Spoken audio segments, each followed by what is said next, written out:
Okay, we're going to enhance a photo straight from the camera.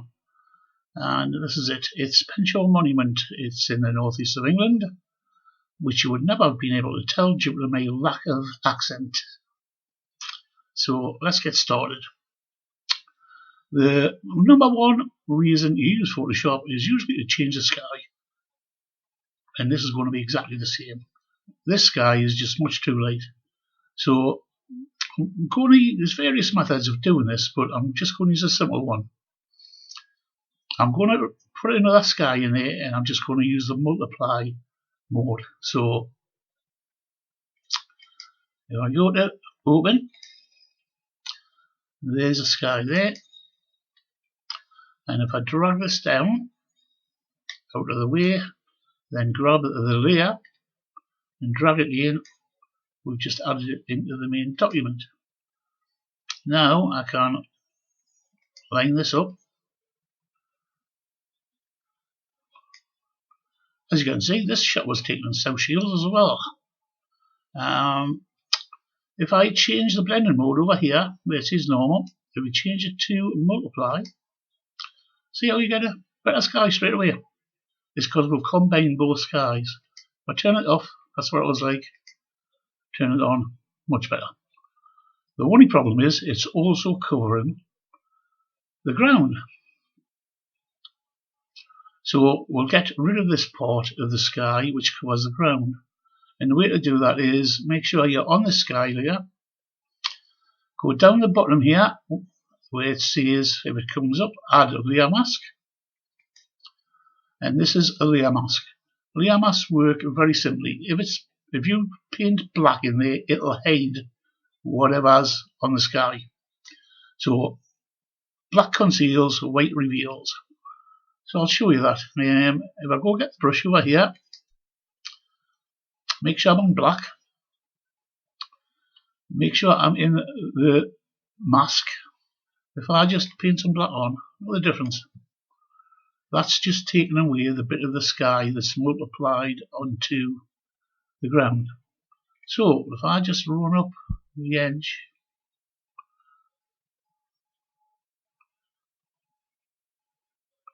like so, then we're going to just take this off. And what a difference, eh? That's what it was like. That's what it's like now. Now, whenever I use this method, or any method really using a layer mask, the layer mask over here, a good idea is to check your layer mask. And to do that, if you just alt-click the layer mask, it'll bring it up on the main screen. And you can see the bits we have missed of it. So you can actually paint in to make sure you've got every bit covered, like so. Then simply alt-click your layer mask again, and you're back where you were. Now there's also a lot of interest, a lot of foreground interest in this. So what I'm going to do is I'm going to introduce something to put some interest in. And what we're going to do is, if I go over to open, it's a picture of a crow. Again, taken at South Shields Beach. So we need to cut this crow out. So if you go over to your selection tool, you'll then notice these will come up on the top. And if you do a select subject, Photoshop itself will try and make a good attempt at figuring out what the subject is and selecting it. And as you see, it's done quite a good job around here. Unfortunately, the bit of black behind it has confused it a bit. But if I go get the quick selection tool, and you see how it's got a plus inside the selection tool, if you put your finger on Alt, it becomes negative. So it takes it away. So I'm going to just take that bit away there, and just nudge this bit in there. But this bit, we're going to have trouble. So I'm going to use a different selection tool. You don't need to use just one selection tool when making a selection. I'm going to use the polygonal lasso tool. Again, I'm going to put my finger on Alt, which turns it to a negative beside it, and then I can just trace down the crow, join it up, and there you go. It takes them away. Now that's quite a good selection now, so I'll now go to Select and Mask. In Select and Mask, I'll feather it by 1 pixel because it's a bird, and I'll shift the edge. I usually shift it to about 12, -12. All that does is compresses the selection so that you don't get a halo around it. Now I say decontaminate colour. Notice the difference in the crow when I do it.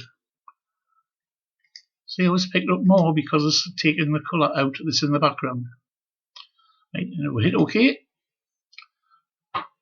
We now have 2 layers. The bottom layer has been turned off and the top layer is the one we've just done. So again, go pick it up at the top here, drag it down, grab the layer, drag it in, drop it. And you can get rid of the original. You don't want to save it, so away it goes. Then we're going to get the Move tool, which is the top left-hand one. And we're going to resize it. And we'll actually put them on there. So a little bit more smaller. If I go zooming down there,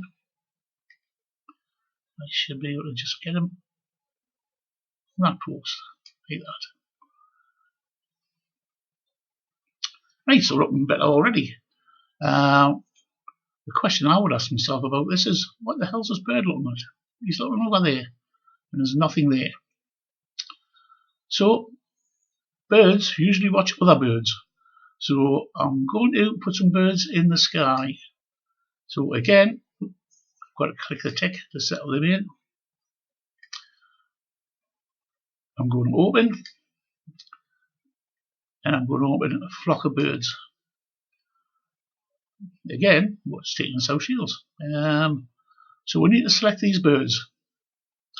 But the sky is perfectly blue, so it's going to be easier to select the sky. So if you get your Magic Wand tool and click in the sky, it just selects everything except the birds. Then if we go up to Selection and go Inverse, then all we have selected is the birds. So now I'm going to copy them birds out onto the own layer, and you do that with a shortcut key. It's Control and J. J for Juliet. And when you do that, you've got another layer here. If I turn off the original layer, you'll see all you have is the birds. So again, we'll drag them down out of the way. We'll grab the layer we want and drag it in and drop it.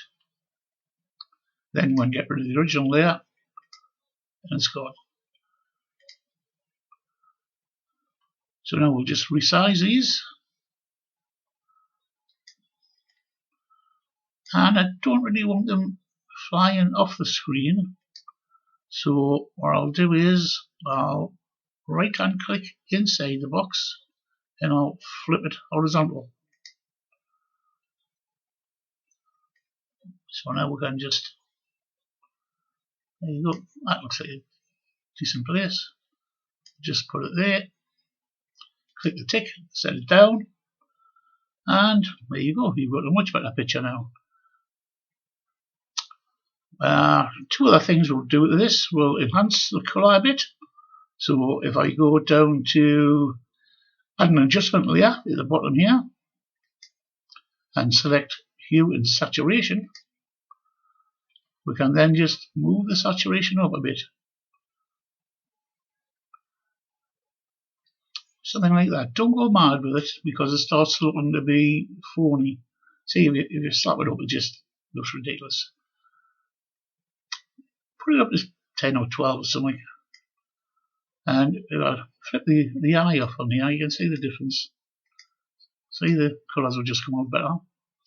And the other thing I will do to this is again go down to the create new adjustment layer and select levels. And what we're going to do is just move the black pointer in a touch, and we're going to move the white pointer till it meets the hump. And there you go, done. If I can show you before and after. This was what we started with, and this is what we're finished with. Much better photograph altogether. Takes what, 10 minutes or so to do it. Well worth the effort. If you want the original pictures, you can find them on the South Shields digital group site. There's a link to that on the header of my channel. Thanks for listening.